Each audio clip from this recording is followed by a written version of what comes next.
በዚህ ሰዓት ሰበር የተባለ መረጃ ተሰምቷል። ተጽዕኖ ፈጣሪው ቲክቶከር አዶናይ በዛሬው ዕለት አመሻሽ ላይ በፌደራል ፖሊስ እንግዲህ ሰላም ዩቲዩብ ዛሬም አነጋጋሪና አዝናኝ በሆኑ ቪዲዮዎች ተመልሰን መተናል ይላል። ይሄን ደርዘን ገባን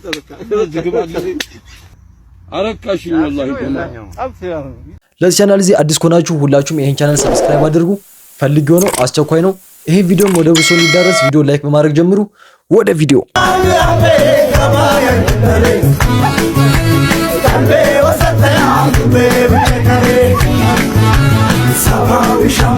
ከበላይ አካል ትዕዛዝ ተቀብሎ በአየር ኃይል ግቢ ውስጥ ቲክቶከሩን ጨምሮ ሌሎች አካላትን አስገብቷል የተባለው አዛዥ መታሰሩ ተገለጸ። በቅርቡ አዶናይ የተባለው ቲክቶከር በኢትዮጵያ አየር ኃይል ጠቅላይ መምሪያ በመገኘት የሰጠው ነው የተባለው ስልጠናና ጉብኝት በወታደራዊው ተቋምና በማህበራዊ ሚዲያው ዘንድ ከፍተኛ መነጋገሪያ ሆኖ በሰነበተበት በዚህ ወቅት ከጉዳዩ ጋር በተያያዘ አንድ ከፍተኛ መኮንን መታሰሩ ተሰምቷል። ለጉዳዩ ቅርበት ያላቸው የአየር ኃይል ምንጮች ነገሩኝ ብሎ ሀበሻ እንደዘገበው የታሰረው መኮንን ሻለቃ ፍቅሩ የሚባል የአየር ኃይል አባል ነው። እንደ ዘገባው ከሆነ ሻለቃ ፍቅሩ ወደ እስር የተወሰደው አዶናይና አብረውት የነበሩት እንግዶች ወደ አየር ኃይል ግቢ በሚገቡበት ወቅት ከበላይ አካል በተሰጠው ትዕዛዝ መሰረት እንግዶቹን በመቀበል በማስተናገዳቸው ነው። ጉዳዩን አነጋጋሪ ያደረገው በወታደራዊ መዋቅር ወይም ቼን ኦፍ ኮማንድ ውስጥ አንድ ወታደር ከበላይ አመራር የሚሰጠውን ትዕዛዝ የመፈጸም ግዴታ ያለበት መሆኑ እየታወቀ ትዕዛዝ ሰጪው ወይም እንግዶቹን የጋበዘው ከፍተኛ አካል ሳይጠየቅ ትዕዛዝ ፈጻሚው መኮንን ብቻ ተለይቶ መታሰሩ ነው። የአየር ኃይል ምንጮች አዶናይን ወደ ግቢው የጋበዘውና ስልጠና እንዲሰጥ ያመቻቸው አካል ምን እንደሆነ ግልጽ በሆነበት ሁኔታ ታዛዡን ሻለቃ ማሰር ተገቢ አይደለም ሲሉ ቅሬታቸውን ገልጸዋል። ቲክቶከር አዶናይ ለአየር ኃይል አባላት ስልጠና ሰጠ ወይም ሰግጥ አለመባሉን ተከትሎ በርካቶች አንድ የመዝናኛ ዘርፍ ላይ የሚንቀሳቀስ ግለሰብ ለእንዲህ አይነት ስትራቴጂካዊ ወታደራዊ ተቋም ምን አይነት ስልጠና ሊሰጥ ይችላል ሲሉ የድርጊቱን ተገቢነት ሲጠይቁ መሰንበታቸው ይታወሳል። የሻለቃ ፍቅሩ እስር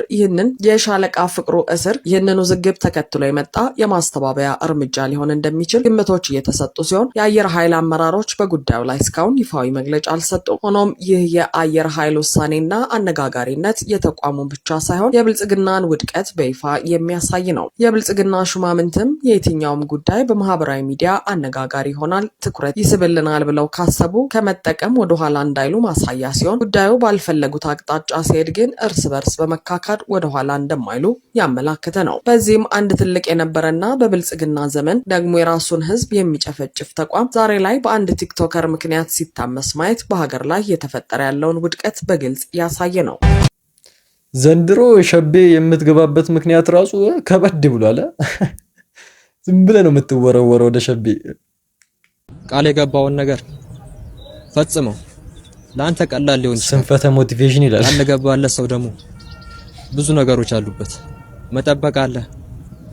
በአንተ ልታረግለት የፈለገ ያንተ ቃል ደግሞ አለማጠፍ። አንተም ለእህትህ ለሂክማ የገባላትን ቃል ፈጽም። መጀመሪያ ምንድነው ያልካት? ሱቅ ብቻ ክፈችልኝ እንጂ ቀጥለጥ ብዬ አትርፌ አኮራሻለሁ አይደል ያልካት? አሁን ምን እያደረክ ነው? ሱቅ ዘግተህ የትም እየተደልክ ቪዲዮ ብለህ ምንም የማይረባ ወሬ አታወራ። በእናትህ አንተም የሂክማ የእህትህን ቃል ፈጽም። ኑረው የምታወራው ገልቱ እውነቱን ነው። አንተም የምትናገረውን ኑረው። ሱቅ ክፈችልኝ አልካታ፣ ሱቅ ተከፈተለ። ለምን ሱቅን አርፈ አትሰራም? ሱቅን ትተህ እዚህ እኛም መተህ ትረብሻለህ። ረበሸኛ ለባይስ ረበሸኛ ኩርቴን ገዝቻለሁ። ዘይት ይቀረኝ የኔው ጎድ ሴት ጋር እቃጠብ ብዬ ሴት ጋር ምን እያረክ ነው? እዚህ ሸቆሮ ባሪያ ጋር ምን እያረክ ነው? ለምንድን እያረክ ነው? እቃጠብ አላልኩህም ወይ? አንቺ ምንድነው? እኮ አንድ ፍሬ ልጅ ነው። አንተ እናቴ ዱባይ ለምን ትኖራለህ አልከኝ? የምን ዱባይ ነው? የኔ ሀገር ዱር ቤቴ ነው። መኪና የለህም? የመኪና ጎማ አለው። ሱቅ ስልከው ምናምን እሱን እየነዳ ምናምን ነው። እቃ ጎረቤት ቡና ጥራ ምናምን ስለው እሱን እየነዳ ነው የሚሄድ። ገላ ላጥብ ውሃ ሙቆል ሳሙና ግዛ ብዬ እኮ ነው የመጣው። እኔ ሲታይ ትልቅ ሰው ምናምን ይመስላል እኮ በጣም አንድ ፍሬ ገና አልተገረዘም እኮ ገላው ቅርጭጭቱን እኮ እኔ ማስለቀቅለት እናቱ ግርግዳ ለግርግዳ። አንቺ እኮ 62 ዓመትሽ እኮ ነው። ከዚህ ከአንድ ፍሬ ልጅ ምን እያረግሽ ነው? ጉድተኛንተ ቤቢቶ ሄዶ ወደ ቤት እኮውን ጠብ። እሷ ራሱ ባንዴ ተቀየሰችበት እኮ ቤቢቶ። 5 ሚሊዮን ብር ሰጧቸው አንዴ። ከዚህ በላይ ምንድነው የምፈልገው? ልጄ መልሱልኝ። ልጄ አብቅቷል። አይዞ ፈርቼ ነበር ዳድ። አይዞ ልጄ ምግብ እኮ የሚሰሩት በረጋ ዘይት ነው ዳድ። ልባቸው ይርጋ ሌላ ምንም ማለት ዳድ ተሰቃዩ። አይዞ ካለ ቢጃማ እኮ ነው ያስተኙኝ ዳድ። እኔ ምን ይሻለኛል? በቃ ተረጋጋ። አይዞ ተረጋጋ። ወይ ቁርሴን አርፍደው ሰጡኝ። 4 ሰዓት እኔ ልራብ ልጠማ ልጄ እኔ ልራብ። ወይ ቁርስ ላይ ሽሮ አይቻለቅ። ወይኔ አሰቃይተዋል እኮ ልጄ። በቃ ውሃ ጠማኝ አልኳቸው ዳድ። የቧንቧ ሰጡኝ ዳድ።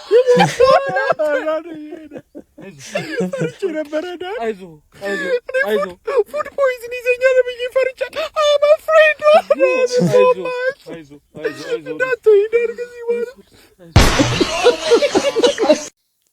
እና እኛውን ታግተናል ማለት ነው። ታግተን ያለ ነው ማለት ነው። አንተ እንዳለ ኮሜንቱን እንደምታዩት አብዛኞቻችሁ አንድ ቁጥር ያላችሁ ጽፋችሁልኛል። ስለዚህ አንፍር ቀልድ ፓርት 2 ይቀጥላል ማለት ነው። የዛሬው ደግሞ በቃ ከባለፈው የበለጠ አንፍር ነው። በጣም ለመሳቅ ተዘጋጁ። የምር ስለ ፋንቱ ማንዶዬ ነው። እውነት ይሁን አይሁን አይታወቅም፣ ቀልድ ነው እና ቤት ውስጥ በቦክሰር በፓንት መንቀሳቀስ ይጀምራሉ ማለት ነው። እና ያ ነገር በጣም ሲደጋገም ልጆቻቸው ምን ብለው ቢጠሯቸው ጥሩ ነው? ፓንቱ ማንዶዬ፣ ፓንቱ ማንዶዬ ብለው እና እንደዚህ አይነት አንፍር ቀልዶች ይቀጥሉ የምትሉ ሰዎች ኮሜንት ላይ አንድ አረ እንዳይቀጥል ጭራሽ ደግሞ 26642 ብላችሁ ጻፉ። 26442 እያላችሁ ጻፉ። 26442 እያላችሁ ጻፉ። እንደዛ አይነት ቀልድ ነው ወይስ ትነግረናለህ? እንጠብቅ። ቆቶለኳል ዳያም ብራቦ ከዛላኪ ብሮ ገላን ስትታጠብ በቢላ ነው እንደምትታሽ አንበሳ ፔኒስ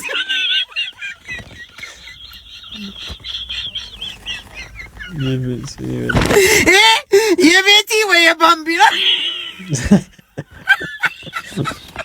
ይሄማ የቤቲ ነው። ቤቲ መነባን ቢዛል መታለች። አገኘህ ወይ አጣ ሰው ጣለህ አነሳ ከዛፍ ላይ ወደቅ ጎንህ ካበድ ዋለ ዋናው ማንነትህ አንተ ነህ ካለ ልብህ ይመን እንጂ ደስታ የትም አለ ይላል። ያበደ ነው። እሺ ሚካኤል ደስታ አንቺ ነሽ፣ ሀዘኔም አንቺ ነሽ። ገራሚ ነው ቂጥ አስነኪ ምናትሽ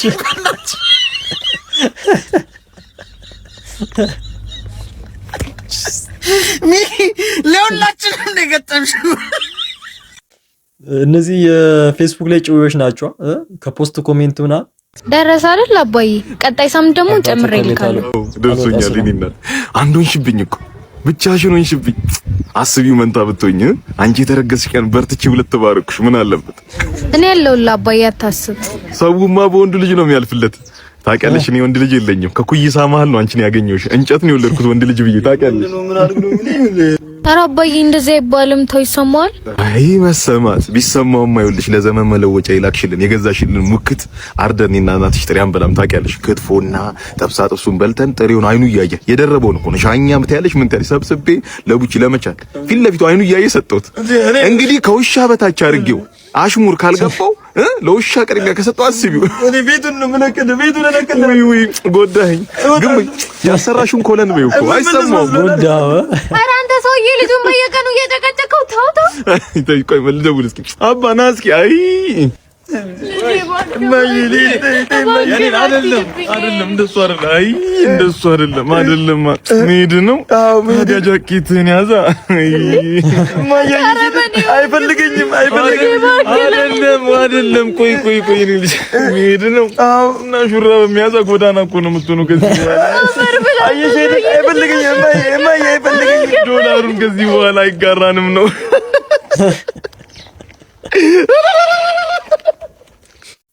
አንተ ራሱ እስከ ዛሬ ምን ትሰራለህ? አትወጣም እንዴ? አሁን ቢትስና ኮሮላ ነው አዲስ አበባ ላይ ባይነዳል አይደል? ለክልል ከተሞች ላይም ኢቭን ቢሆኑም ገጠራማ ከተሞች እንደው የእናቴን ሀገር አንቻሮን ጠቅሻለሁ። ሐኪም ሆኜ ታክሲ ለመያዝ ምጋፋው ነኝ።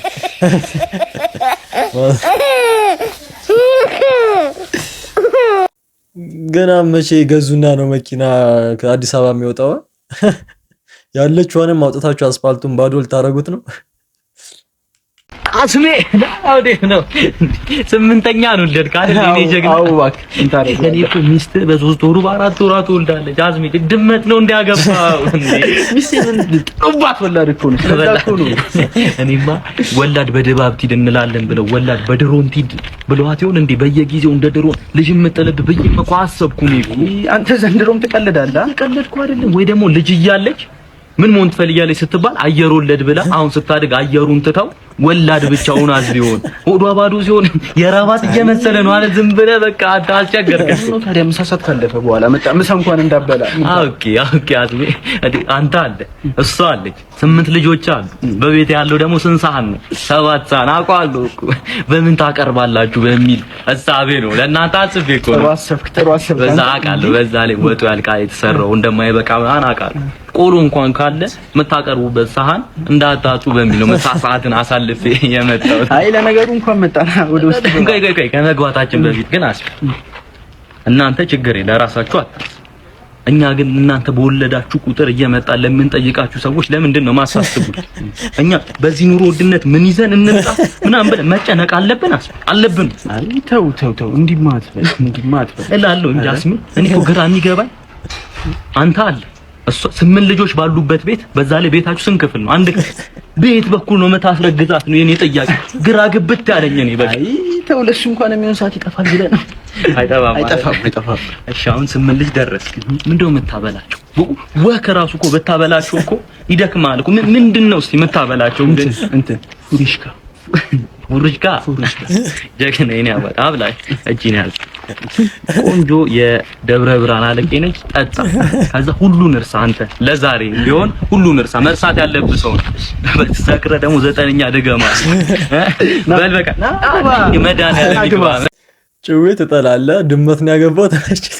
ተመችቶኛል። በዚህ ሰዓት ሰበር የተባለ መረጃ ተሰምቷል። ተጽዕኖ ፈጣሪው ቲክቶከር አዶናይ በዛሬው ዕለት አመሻሽ ላይ በፌዴራል ፖሊስ እንግዲህ ለጥያቄ ትፈልጋለህ በሚልም በቁጥጥር ስር መዋሉ ፋስት መረጃና እንዲሁም ደግሞ ጉርሻ ፔጅ ዘግበዋል። በ2018 የኢትዮጵያ የዓመቱ የቲክቶክ አዋርድ በ4 ዋንጫዎች በማሸነፍና እንዲሁም ደግሞ የመኪና ልዩ ተሸላሚ በመሆን የሚታወቀው ወጣቱ ተጽዕኖ ፈጣሪ ቲክቶከር አዶናይ እንግዲህ ዛሬ አመሻሽ ላይ በፌዴራል ፖሊስ ለጥያቄ እንግዲህ ትፈልጋለህ በማለት በማረፊያ ቤት እንዲቆይ መደረጉም ተገልጿል። ናቱ አወቃት እንጂ ሰላም ትራፊክ ነሽ እንዴ ማለት እንዴ?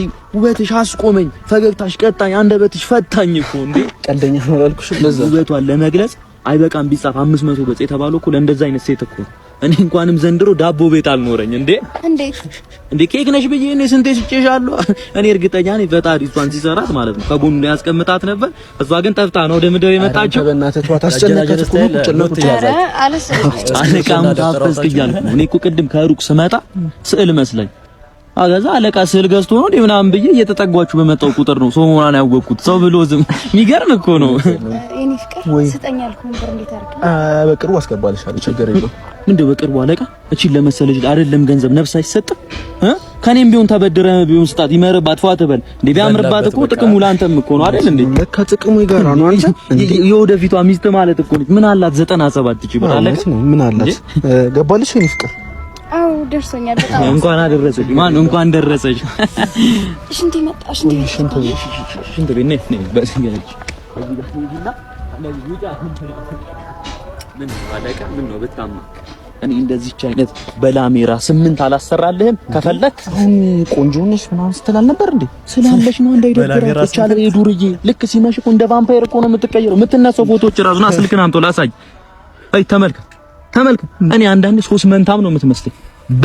በየሄድኩበት ክለብ እኮ አገኛት ከተለያየ ወንድ ጋር ከነዚህ ወንዶች መሃል አንዱ አንተ በመሆን ነው እኔ በጣም ያፈርኩት። ያ ገንዘቤን ስልክ ዝም ትለኛለህ ወይ አለቃ? እሱ ካንተ ይቅር በነፍስ ለመጣ የገንዘብ ምን ማለት ነው እንዴ? በነፍስ እኮ ነው የመጣው አይደለ? እኔ አሁን የምመክርህ እሷ ሳትመጣ ሂድና ለሷ ያለህን ንቀት አሳያ። በቃ ሴሯን እናክሽፍና ተገፈገፈ ነበር። ይኸውልህ ና እንደውም እንሂድ። እኔ አልሄድም አለቃ። ምን ነው ለዚህ ባለጌ ስትመለስ ልክ ልኳን ሳልነግራት ነው እንዴ የምሄደው? እኔ እኮ አንተን ሂድ ያልኩህ እኮ እሷን ስሰድባት እዚህ በመገኘት ላንተ አይገባም ብዬ ነው ሂድ ያለው። እደውልልሃለሁ። ወይኔ ሄደንዴ ታዲያ ሸኘውን ልጃ እኔ አንቺ ባል ተበላሽ። በቃ ዶፍ ግን ኮርስ ብሰጠን ያጀናጀነ ስታይል ፋሚሊ። የዛሬ ቪዲዮአችን ይሄን ይመስል ነበረ። እንደወደዳችሁት ፈታ እንዳላችሁበት ተስፋ አደርጋለሁ። እዚህ ጋር 2 ቪዲዮ አሉ፣ ያላያችሁ እየገባችሁ እዩ። በቀጣይ ቪዲዮ እስከምንገናኝ ሁላችሁም በያላችሁበት ይመቻችሁ። ባይ